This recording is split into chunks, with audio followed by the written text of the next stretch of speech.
Hi everybody, Cheryl and Lady coming to you from the Ladies Garden and Home. And now that the madness and mayhem of May is over and we're into June, believe it or not, it's really time to start thinking about your fall crops and your winter crops. So I thought I'd go over how I'm planning on succession planting this coming couple of months. So I hope you join us. Right, Lady?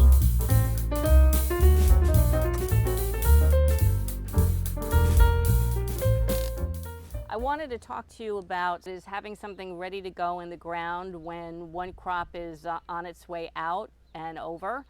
And when I first started gardening, this was a rather difficult concept for me to grasp. I just really didn't understand, even though I'd been growing summer vegetables for quite a long time. You know, I did my tomatoes and my eggplants and my peppers every year.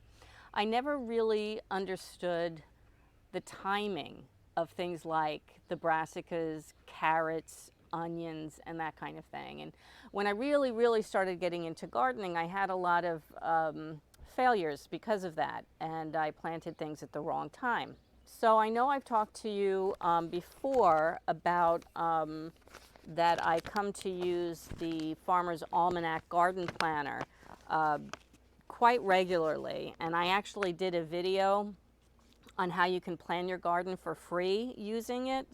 And I'll link that in the description below if you want to take a look at it. But basically, it's a planning calendar that will give you like a layout that you can design with, which is very handy. You know, you put your dimensions in, and then you can play with it and devise a plan. And then it also gives you a schedule, and it tells you planting dates and when you can sow something indoors, when you can expect a harvest, and there's even a place for notes. This looks very long because I have a lot of notes. I use this really as a journal as well.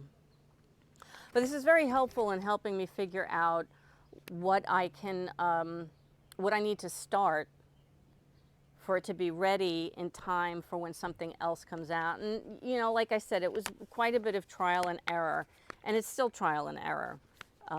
There are so many different factors involved. You got weather, and if it's, you know, we had quite a heat snap in the early spring, and then we've had a very cool spring. So, for example, the peppers aren't as far along as they normally would be. But anyway, everything's catching up. So I thought I'd take you around the garden today and show you kind of what I have in mind, where I started in the spring and what's going on now for the summer crops, as the spring crops are starting to really come into their own, and it's harvest time for them, and with the heat they'll fade. And what I've got planned for the fall and what I've started already for the fall. Anyway, enough talking. I'm going to show you what I mean. In these deck containers, for example, in the spring, I had planted out some spinach, which I started inside the house in February. I planted them out here, I would say towards the end of March, before the average last frost date. And they grew very nicely. Unfortunately, we had a string of really hot weather very early in the spring, and that caused them to bolt. But I had a plan on what I was going to put in their place, so when I pulled them, I was able to put in these patio tomatoes and basil. And these will all grow throughout the summer into the fall, and our first frost will kill them off. And once that happens, my spinach, which I will be starting in August inside the house, will be acclimated and big enough to go outside in these containers. So just in these little deck containers, I've got a ton of crops that I'm going to rotate. The herbs will stay. I missed the mark, I think, on succession sowing the cilantro because it's all going to seed. I'm going to let that happen and collect the coriander seeds from that. But when it cools down a little bit, maybe in August, I'm going to plant up some more and harvest those seeds. And the same thing with the parsley. Actually, the parsley will probably just winter over. I'm probably not going to sow any more of that this year. So, and then the dill, that's going to flower right now, and I am going to succession sow some more, but probably towards the end of August. So keeping in mind what's cool weather and what's warm weather gives you the opportunity to really succession plant and have something going and kind of in its prime each season. Now, if I was smart, and I never said that I was, I would have been a little bit more careful in succession sowing these beans. Instead, I really planted them up pretty much all in one day. I wanted to get the rest of the bed done as well. And in this bed, I planted carrots, which hopefully will be ready by the fall. And once these peppers are done, once the frost comes, this is going to be a perfect place to put either the broccoli rabe or the purple sprouting broccoli. One of those crops will be able to replace the peppers. And for that purpose, I sowed just about 5 days ago, so it was the beginning of June. I sowed some purple sprouting broccoli, which will hopefully grow through the winter, and I can harvest it in the early spring. The same with the Brussels sprouts, although I'm hoping to get these ready by the fall. And then cabbage. This is a fall cabbage. It's called late Dutch cabbage. And some Romanesco, which I grew it once successfully before, and it did take a long time. So I'm hoping that if I get it into the ground, and I'm hoping that I'll be able to successfully grow it and get some harvest next spring.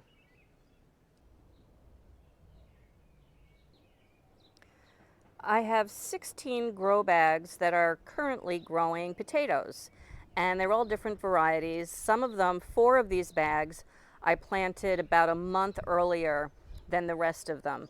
When those 4 potato bags are ready to be harvested, I'm going to put directly in there the zucchini that I started in the middle of May.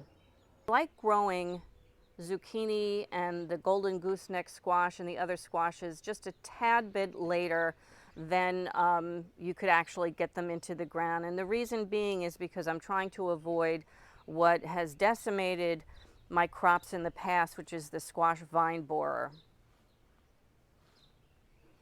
And here's this squash. It's summer squash, zucchini and golden gooseneck squash. And I did up pot them into these pots because it's going to be a while before I get them into their final place. And they're going to go where the potatoes that I planted in March are going to go. And don't worry about the way they look. They're, what do you call it? Not exacerbated.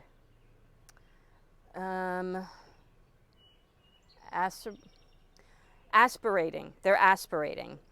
So what that means is they wilt a little bit when the sun is really strong and hot on them, and then they bounce back. I know that they don't need water, and you can tell the difference between something wilting from lack of water or just being exasperated is if it bounces back as soon as the shade comes on them or in the evening. Always feel the soil though before you water. Yeah, it's plenty wet.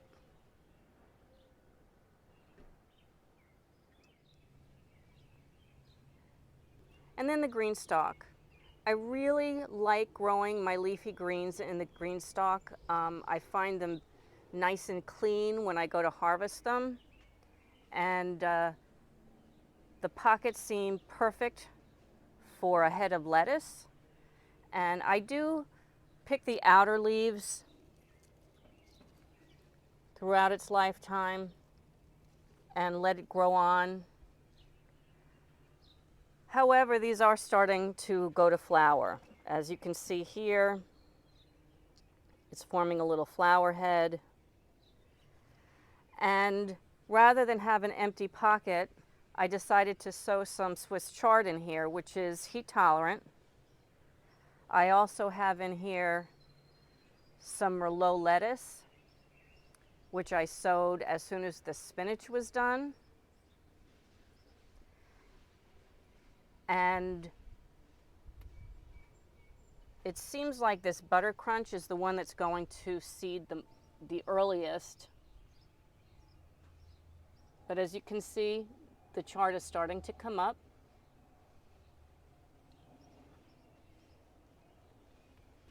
And as the rest of the lettuce goes on its way out, I'm going to be sowing some Swiss chard, and the later we get into the summer, I'll start some spinach for it and have that throughout the fall. And then it'll also be time to start even more lettuce.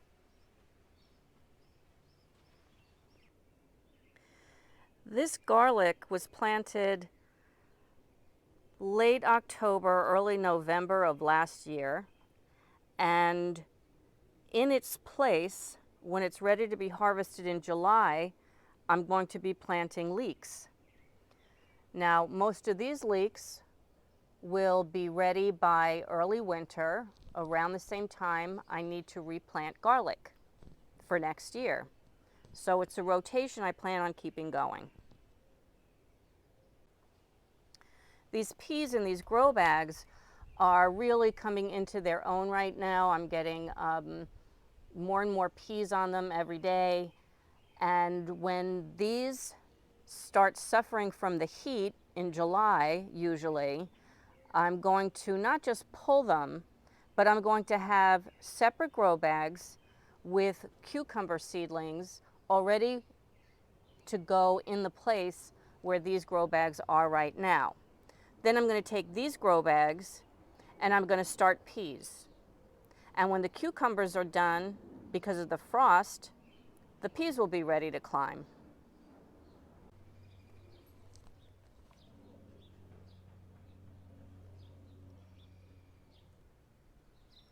More garlic, and as you can see, I have garlic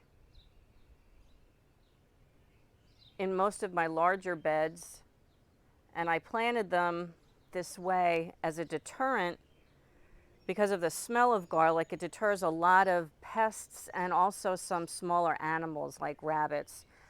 I actually have not seen rabbits going into the beds. I've seen them eating the new clover, so that's been working. But when this garlic comes out, and as you can see, they're starting to get their scapes, which is a sign they're about to flower and that the bulb is almost ready. So I have to remove these scapes, and I actually did that with some of them last night and made a stir fry out of them. They were really good. I mixed it with some snap peas, anyway, and broccoli. It was very good.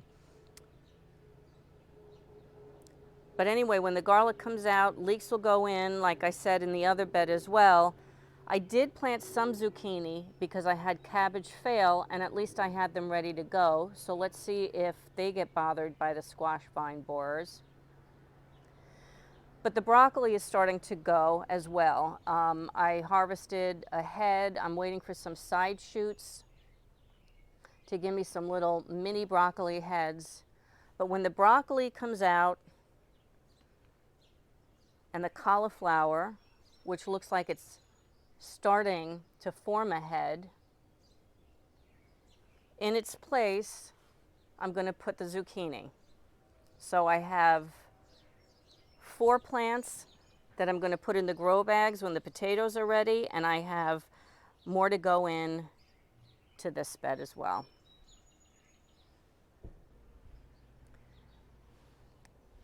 I also noticed that the cabbage butterflies, those little white butterflies, oop, there's one, just right on cue.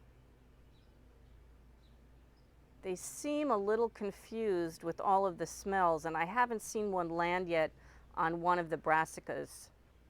Let's see if that works. Yeah, it's flying right over. That's good. Hey, get away from that. Oh, I know I forgot something. I'm going to be planting in some places where the broccoli is right now. When that comes out, I'm going to also be planting some zinnias in there. and there's time for them to come into bloom and everything by the first frost, and I think it'll add a nice amount of color without overwhelming the garden beds right now with so many flowers. I don't have room for vegetables.